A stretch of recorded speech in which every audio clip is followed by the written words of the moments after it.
Pudong kau. Liko je. Ya, popon.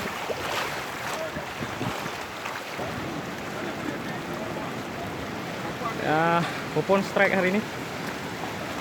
Kawan-kawan. Inilah dia dari tim PHB Melabuh.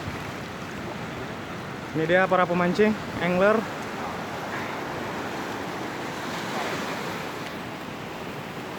Bismillah kawan.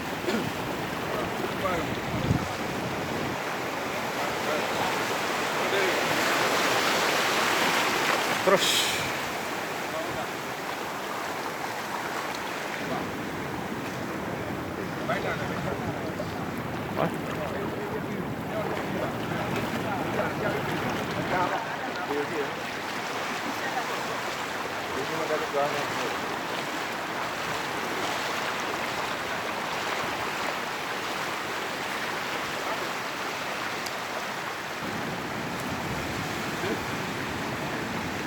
Batang dia. Gabung. Punya katanya.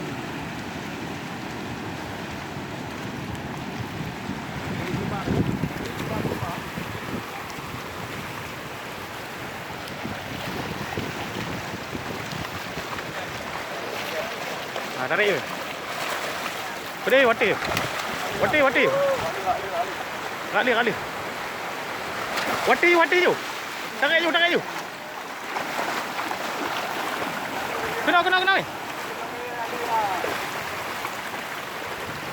Kena. Kedai je.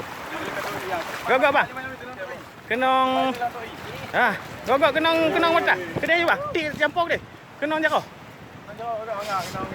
Kenong jaro bang. Pun. Selamat. Okey. Ya, ini dia black bass kita untuk hari ini dari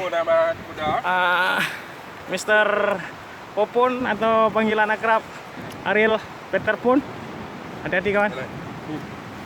Pegang dulu kawan.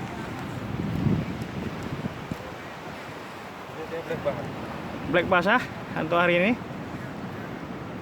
Alhamdulillah. Allah kasih rezeki untuk hari ini. Tiga korang. Mana korang tu? Dua dekat. Ada betul tu. Bisakah kawan? Boleh nyampe lah. Ya. Bergelampa lah. Datang lah. Bagam. Pakai tolong tik tang dah bagam. Awan. Petik dia. Jamak kali kata. Ente kena jaga dek kepuk dia. Hati-hati. Ada tang dah le. Ngedeh. Cok gede bag dia. Kena je. Hati ya. Selamat. Wen. Di lohor. Lohor apa kilo? Berapa Wen? 4 kilo 6 Kilo 6. 4 kilo 6 kilo on. lah. Okey. Sudah beres, ampun. Mr. Popon hari ini. Ya, ini dia pelakunya. Mancing mania. Baramundi Fishing Club. Mantap.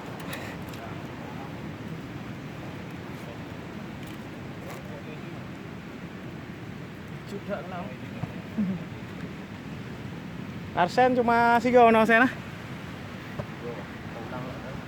Ulang lagi. Black bass ya. Berapa kilo ni? 4 kilo 6 on.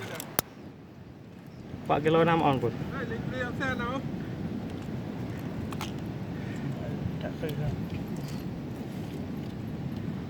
Sikit pun. Bak ming je kena. Guntingnya ju, gunting ming je. Ming je gunting. Ya. Nah, itu dia. Dari tadi kek. Okey kawan. Coba dipegang kawan. Berapa kilo kawan? Coba tes dipegang kameranya kawan. Ya, ini dia. Hari ini rezeki kita. Black bass. Black bass. Ikan langka ini. Nah, ini yang punya barang. Silakan ngambil. Biar kita rekam. Ya, 4 kilo 6 on. Ya, sekali lagi selamat untuk Mr. Popon ya. Oke. Assalamualaikum warahmatullahi wabarakatuh. Terima kasih.